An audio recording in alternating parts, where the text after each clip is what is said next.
Hello students, how are you? I hope you all are very fine.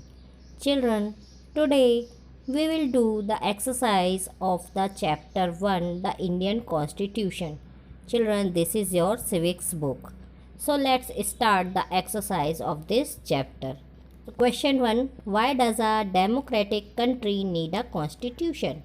So the answer is a democratic country need a constitution because it lays out the important guidelines that govern decisions making within the various societies of the country.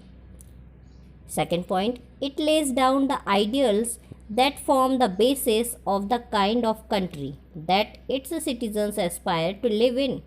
Third, it serves as an asset of rules and principles as the basis by which the country has to be governed. Fourth, it provides rules to safeguard the interest of minorities and prevent any kind of domination by the majority on minorities. Next, it lays down rules that guard against the misuse of power by any politician leader. Next, it also provides rights to its citizens and protects their freedom. तो children, जो democratic country है वहाँ पर constitution बेहद ज़रूरी है। क्यों? उसका कारण क्या है?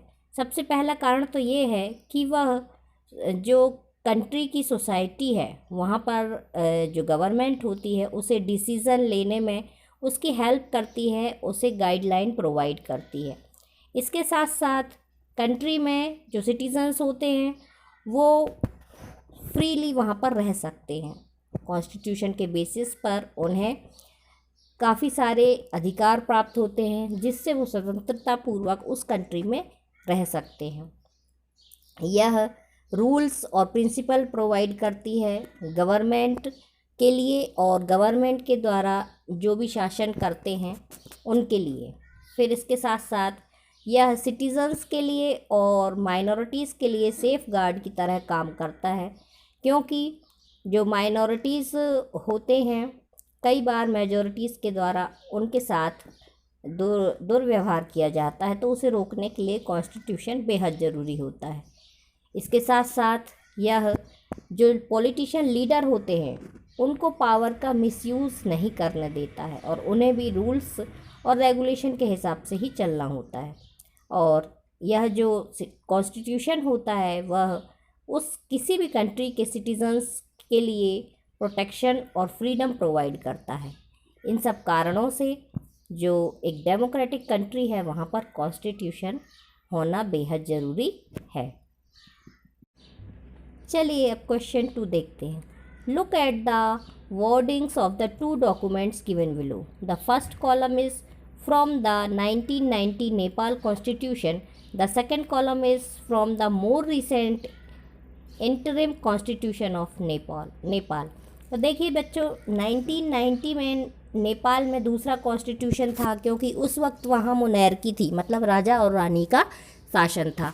उसके बाद वहाँ पर जब डेमोक्रेसी आ गई, जब वह नेपाल में भी डेमोक्रेटिक कंट्री बन गई, तब 2007 में कॉन्स्टिट्यूशन में चेंज आया।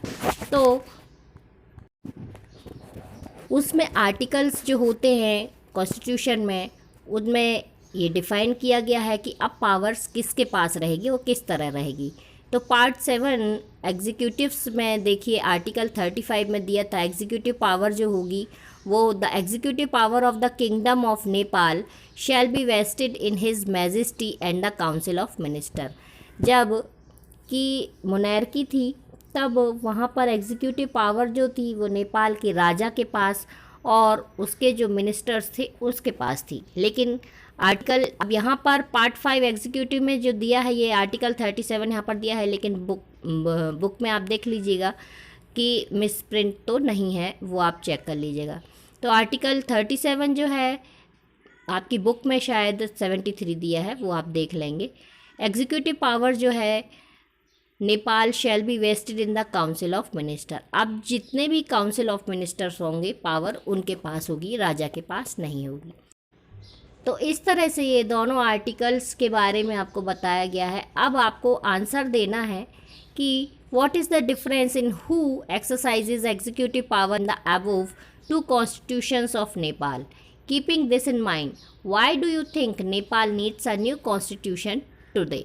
अब ये देखकर आपको बताना है कि आज के समय में क्यों नेपाल को नए कॉन्स्टिट्यूशन की ज़रूरत है। देखिए डिफरेंस भी बताना है साथ में, तो चलिए देखते हैं answer. The difference in who exercises executive power in the given to constitution of Nepal is that in the 1990 constitution, this power was vested in the king and his council of ministers, while in the 2007 interim constitution of Nepal, executive power changed hands to being vested only in the council of ministers, thereby making Nepal a democracy from being a monarchy. Nepal needs a new constitution today because it is no longer a monarchy. The older constitution vested power in the king, but when the country is now a democracy, a new constitution is needed to reflect the democratic ideals of Nepal that the people's movement desired and fought for. In order to achieve this, all its constitutive rules must be changed.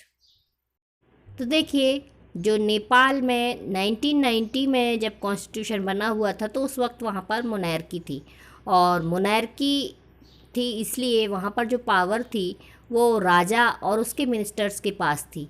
लेकिन जब 2007 में constitution बदला, क्योंकि वहाँ पर अब monarchy ना होकर डेमोक्रेसी हो गई, तो वहाँ पर जो एग्जीक्यूटिव पावर थी वो राजा के पास ना होकर के काउंसिल ऑफ मिनिस्टर के पास हो गई। ये डिफरेंस था।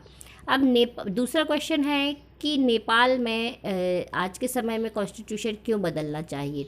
तो देखिए नेपाल में नए कॉन्स्टिट्यूशन की इसलिए ज़रूरत है क्योंकि मोनार्की जो थी वो बहुत ज़्यादा समय के लिए नहीं थी। जो पुराना कॉन्स्टिट्यूशन था उसमें सारी पावर किसके पास थी, राजा के पास थी। लेकिन जब डेमोक्रेसी आ गई तो वहाँ पर जो न्यू आइडियल्स थे, नेपाल के लोग जो चाहते थे वो नए तरीके से कॉन्स्टिट्यूशन बनाना चाहते थे ताकि डेमोक्रेटिक जो कंट्री है वह एक प्रॉपर वे में चल सके और जो गवर्नमेंट है वो कॉन्स्टिट्यूशन के हिसाब से काम करे। और इसलिए वहाँ पर जो है वो पुराने कॉन्स्टिट्यूशन को बदल करके नया कॉन्स्टिट्यूशन लाया गया। Third, what would happen if there were no restrictions on the power of elective representatives। अब यदि इलेक्टेड रिप्रेजेंटेटिव्स की पावर्स को कंट्रोल करने के लिए यदि कुछ सिस्टम कुछ रूल नहीं होगा तो क्या हो सकता है। तो चलिए आंसर देखते हैं। If there are no restrictions on the power of elected representatives, the leaders might misuse the powers given to them. The Constitution provides safeguards against this misuse of power by our political leader। यदि political leaders के पास किसी भी तरह का restriction नहीं होगा, यदि हमारे जो रिप्रेजेंटेटिव्स हैं उनके ऊपर किसी भी तरह का कंट्रोल नहीं होगा, तो वो अपनी पावर का मिसयूज़ कर सकते हैं। जो कॉन्स्टिट्यूशन है वो उनके मिसयूज़ के अगेंस्ट में सेफ गार्ड प्रोवाइड करता है ताकि वो अपने पावर का मिसयूज़ ना कर सकें। Children, here is given the question number 4। We will write this in the next video. Have a good day, children.